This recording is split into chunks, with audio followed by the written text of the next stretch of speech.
विदेशी बहू का करवा चौथ।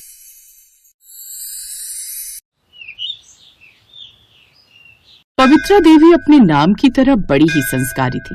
वो हमेशा घर की साफ सफाई करके, नहा धोकर पूजा पाठ और तुलसी को पानी देना, वो भी माँ की बड़ी भक्त थी।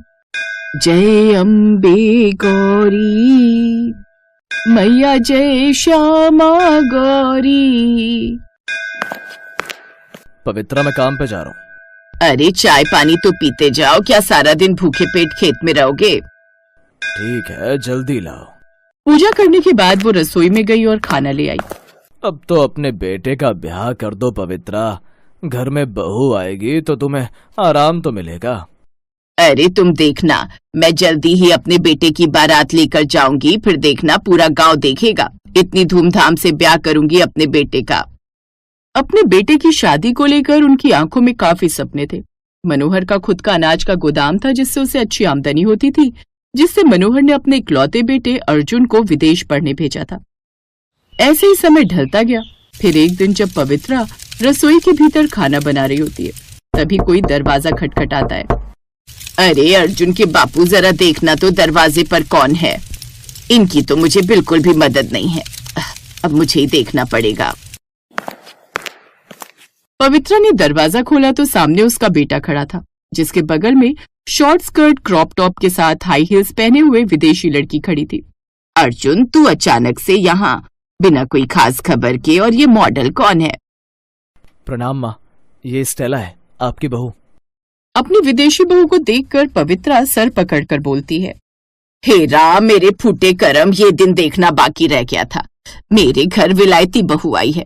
अब तो ये ससुर को पॉप्स बुलावत है, अब मुझे मॉम्स। अरे इस फिरंगी ने मेरे सारे अरमानों पर पानी फेर दिया। अरे कहा तो मैंने सोचा था कि 36 घरों की लड़की देखकर तब अच्छी बहू लाऊंगी, मगर इसने तो मेरे सारे के सारे अरमानों पर पानी फेर दिया। तभी मनोहर भी वहां आ जाता है। वो सारी बात सुन लेता है। इसके बाद पवित्रा को समझा बुझाकर बहू बेटे को अंदर ले आता है। अरे भाग्यवान, तुम तो खामखा तिल का ताल बना रही हो। हमारा बेटा इस विलायती बहू के साथ खुश है, यही बड़ी बात है। और तुम देखना, बहुत जल्द बहू परिवार में घुल मिल जाएगी। अपने पति के कहने पर अब वो अपनी विदेशी बहू को अपना लेती है। ऐसे कुछ दिन बीत जाते हैं। एक रोज पवित्रा देवी पूजा करके आरती लेकर अपनी बहू के कमरे में जाती हैं, जहाँ उसकी विदेशी बहू स्टेला अपने पिता से बात कर रही थी। तभी पवित्रा देवी बोली, आरती ले लो बहू। डैडी, मैं आपको बाद में कॉल करती हूँ। माँ जी, मैंने आपसे पहले कहा है, मैं बहुत ज्यादा पढ़ी लिखी लड़की हूँ।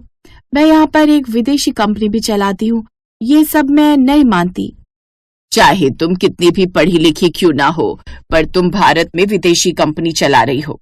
तुम मेरे बेटे की पत्नी हो और मेरी बहू हो, तो तुम्हें ये सब नियम कानून इस घर के मानने चाहिए। बल्कि कुछ दिन बाद तुम्हारा पहला करवा चौथ भी आ रहा है, जिसमें सारा दिन पत्नियां अपने पति के लिए भूखी प्यासी रहती हैं। तुम भी ये व्रत रखना।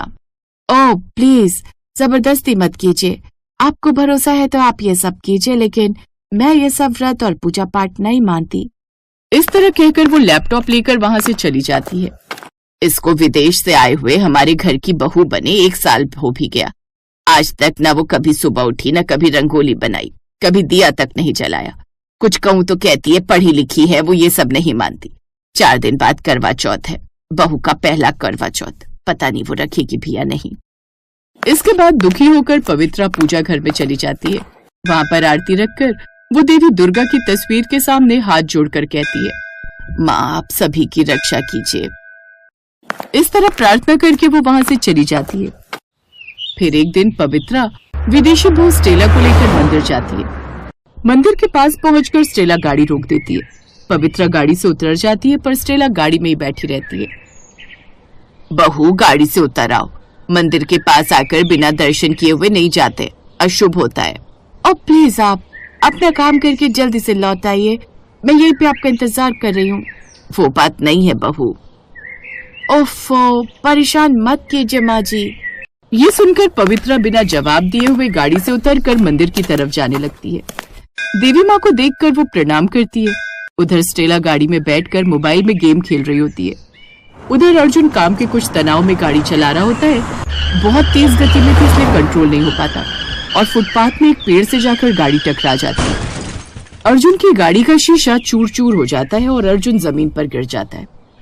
तेज चोट लगने की वजह से उसका बहुत खून बहने लगता है। तभी सड़क से जा रहा उसके ऑफिस का कर्मचारी उसे इस हालत में जमीन पर पड़े हुए देखता है। वो जल्दी से एम्बुलेंस को फोन लगाता है। एम्बुलेंस के साथ साथ वो अर्जुन का फोन लेकर तुरंत स्टेला को फोन लगाता है। हेलो मैडम, सर का एक्सीडेंट हो गया। मैडम, हम सर को कृष्णा मल्टी स्पेशल हॉस्पिटल ले जा रहे हैं, आप वहीं पर आ जाइए। ये सुनकर वो घबरा जाती है। व्हाट? आप जल्दी से उसे हॉस्पिटल लेकर जाइए, मैं आती हूँ। फिर वो फोन रख देती है। पवित्रा गाड़ी के पास आती है।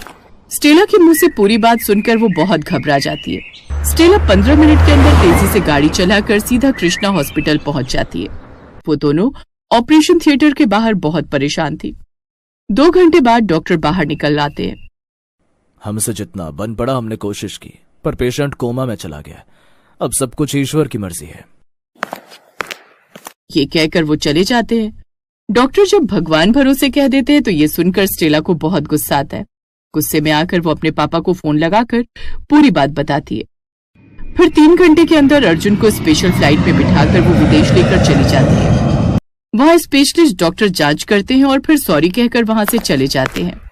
देखो बहू, हो सकता है कि तुम अपने पति के बिना रह लो, पर हम अपने बेटे के बिना नहीं रह सकते। तुम एक बार करवा चौथ का व्रत करो, करवा माँ की पूजा करो, देखना माँ जरूर कृपा करेंगी। वो सबके सुहाग की रक्षा करती है, तुम्हारी सुहाग की भी करेंगी। ये सुनकर स्टेला सोच में पड़ गई। ठीक है माँ जी, मैं करूंगी। अगले दिन सुबह पवित्रा अपनी विदेशी बहू को करवा चौथ के सारे नियम बताती है। उस रोज स्टेला सुबह जल्दी उठकर नहाकर सरगी खाती है, जिसके बाद सारा दिन निर्जल व्रत रखने का संकल्प लेती है। सारा दिन भूखी प्यासी वो माँ करवा का ही ध्यान कर रही थी। कथा के लिए बैठती है और सारी पूजा अपनी सास द्वारा बताए गए तरीके से करती है। फिर दिल से हाथ जोड़कर माँ करवा के सामने प्रार्थना करती है। माँ लक्ष्मी, मैं सुबह सुबह नींद से उठकर नहा के मैंने निर्जल व्रत रखा है। हर तरह से मैंने आपकी पूजा की है माँ। मुझसे कोई गलती हो गई हो तो मुझे माफ कर दीजिए और मेरे पति की जान बचा लीजिए माँ। ऐसे ही रात हो जाती है। फिर रात को वो चंद्र को अर्घ्य देकर अपने पति की तस्वीर देखकर अपना व्रत पूरा करती है।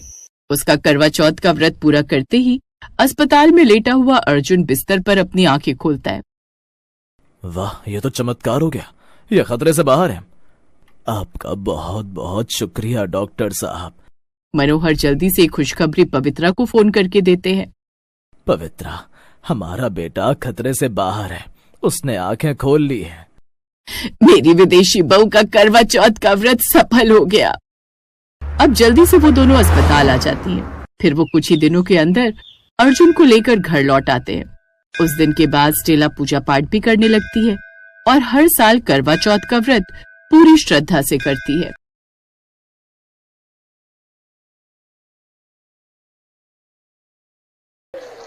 बाय रूपाली, अब तुम भी नाश्ता कर लो, सुबह से कुछ नहीं खाया है तुमने। आप भी ऑफिस पहुंचकर मुझे फोन कर देना। गौरव ऑफिस निकल जाता है और रूपाली अंदर आ जाती है। रूपाली की शादी इसी साल हुई थी। अभी उसकी शादी को 8 महीने हुए थे, पर उसकी सास केतकी का स्वभाव बहुत ही खड़ूस था। अरे, दरवाजे पर छोड़ने गई थी या सीधा ऑफिस छोड़कर आई है? पता नहीं ये आजकल की बहुएं गेट पर खड़ी पति से हंसी ठिठोली करने में बिल्कुल भी शर्म नहीं करती। और ये टिंडे की सब्जी में नमक डालना भूल गई थी क्या? माँ जी, डॉक्टर ने आपको बीपी की वजह से कम नमक खाने के लिए बोला है, इसलिए आपकी सब्जी अलग निकाल ली थी।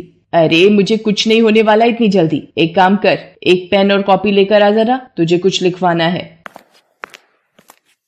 अब लिखना शुरू कर। 101 मुट्ठी 11 मिठाई के डिब्बे, 2 थाली ड्राई फ्रूट, 2 टोकरे फलों के, 51 गिलास, 51 कटोरी, सबके कपड़े, गहने, हाँ, चीनी, चावल से भरे भगोने या बाल्टी, और बाकी सभी रिश्तेदारों को देने के लिए लिफाफे भी। अब मुट्ठी खाली थोड़ी भिजवाऊंगी, लिफाफा भी तो देना होगा। चल, अब मम्मी को ये पूरी लिस्ट फोन पर समझा दे। पहला करवा चौथ है और शादी के बाद तो पहला करवा चौथ पूरे रीति रिवाज से होना ही चाहिए। भाई, हमने भी रिश्तेदारों को मुंह दिखाना है। केतकी, ये जो तुम कर रही हो ठीक नहीं है। हमारी खुद की भी बेटी है, कुछ तो सोचो।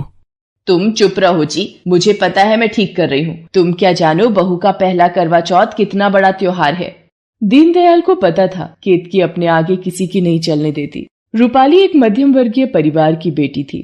उसके पिता एक शोरूम में नौकरी करते थे और भाई अभी 12वीं कक्षा में पढ़ रहा था। रूपाली को पता था उसके पिता पहले ही उसकी शादी के लिए कर्जा ले चुके हैं और अभी भाई के कॉलेज एडमिशन में भी उनके पैसे लगेंगे। उसे समझ नहीं आ रहा था कि वो क्या करे। शाम को जब गौरव ऑफिस से वापस आता है तो वो रूपाली को परेशान देखता है।